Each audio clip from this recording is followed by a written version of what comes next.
Hello बच्चों, welcome to all of you in this channel. This name is Magneto Plus Study. तो चलिए आज हम बात करते हैं क्लास 10th का. हमारा ये एक क्वेश्चन है जो कि रिपीट हो चुका है आपके प्रीवियस ईयर में. End of course this is a theorem. अगर ये एक थ्योरम है देन इट्स वेरी इम्पॉर्टेंट. तो ये है हमारा एनसीईआरटी का क्वेश्चन, एक theorem. This is theorem number 6.1. सो क्या दिया गया था आपको पेपर में? एक स्टेटमेंट के रूप में ये क्वेश्चन आया था और आपने इसको प्रूव करना था. इफ अ लाइन इज, यहाँ तक आपको ये क्वेश्चन था सेम रेशो तक. If a line is drawn parallel to one side of a triangle. कहा गया है कि if a line is drawn parallel to one side of a triangle, मतलब वो जो लाइन की बात कही गई है, लाइन इज ड्रॉन पैरेलल, तो वो डी ई लाइन की बात की गई है जो कि किसके पैरेलल है? इस बी सी लाइन के पैरेलल है. One side of a triangle to intersect the other two sides in distinct points, मतलब ए बी और ए सी की बात की गई है. ये जो डी ई है ये इन दोनों साइड्स को, ए बी और ए सी को, दो डिफरेंट बिंदुओं पर काट रही है. एक का नाम डी. ये बताएं कि एक को काट रही है डी पॉइंट पर और एक काट रही है ई पॉइंट पर. The other two sides are divided in the same ratio. तो ये जो साइड ए बी और ए सी हैं, अगर हम इनकी आर्म्स की रेशो लें, A D divided by D B, A D की रेशो डी बी के साथ, तो वो किसके इक्वल होगी?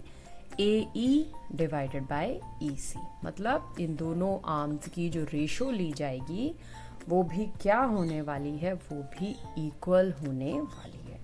तो ये था हमारा क्वेश्चन. इस रूप में यहाँ तक हमें पूछी गई थी ये स्टेटमेंट और ये दी गई थी theorem.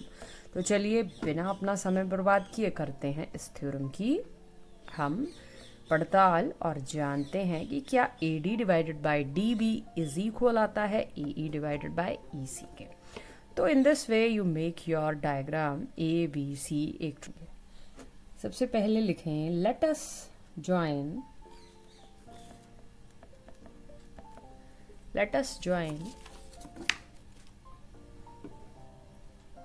BE and DC.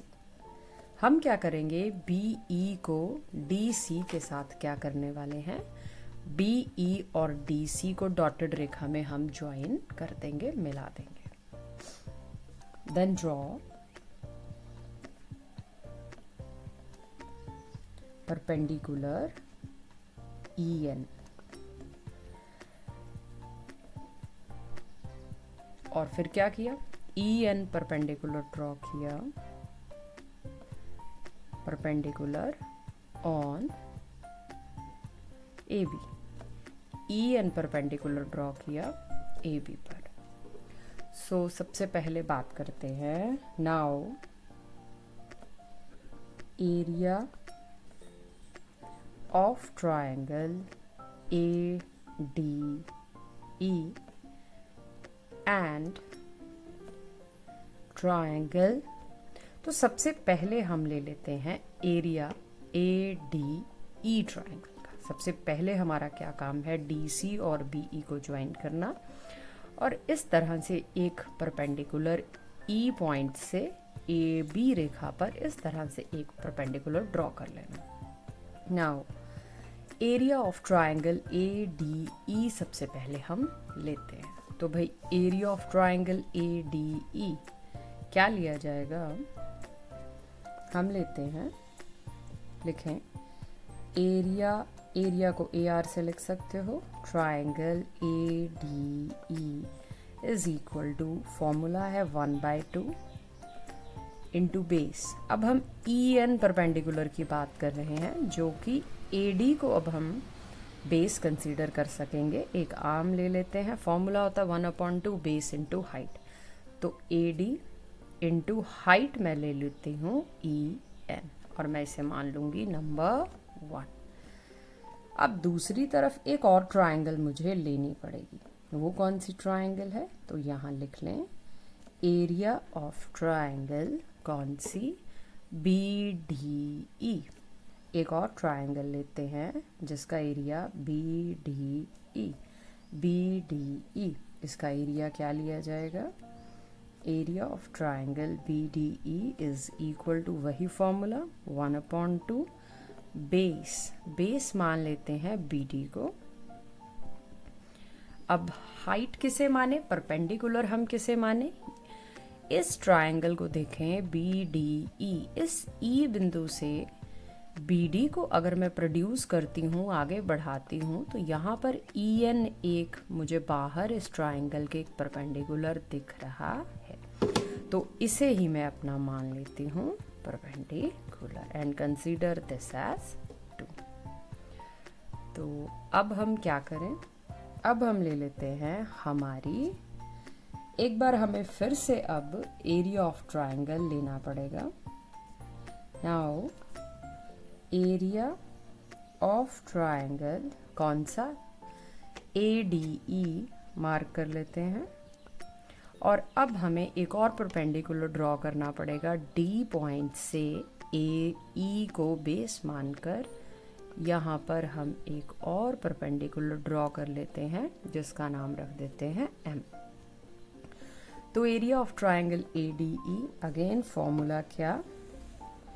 Area of triangle ADE base 1/2 base. अब हम मानेंगे बेस AE को और परपेंडिकुलर किसे मानेंगे? DM को इंटू DM, और इसे मार्क कर लेंगे नंबर 3। बात कर लेते हैं। अब हमने ट्राइंगल बेस माना AE, तो आगे हम जो ट्राइंगल लेंगे वो कौन सी लेंगे? वो लेंगे जिसमें EC आर्म इन्वॉल्व हो। तो लेते हैं एरिया ऑफ ट्राइंगल DEC। किस ट्राइंगल का एरिया लें?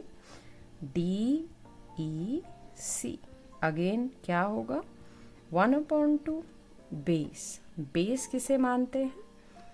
EC को हम मान लेते हैं बेस, और परपेंडिकुलर अब हम किसे मानेंगे? DM को। हमने DEC ट्राइंगल की बात की। D पॉइंट से एक परपेंडिकुलर ड्रॉ हो रहा है, इसी EC बेस को आगे बढ़ाते हुए DM जो कि इस ट्राइंगल के बाहर बन रहा है, so we take this as DM। Consider this as equation number 4। I hope यहाँ तक आप क्वेश्चन को समझ गए। अब हम लिखेंगे डिवाइडिंग 1 and 2 and 3 and 4। तो 1 को 2 से डिवाइड करेंगे और 3 को करेंगे 4 से डिवाइड। सो क्या लिखेंगे डिवाइड करने पर?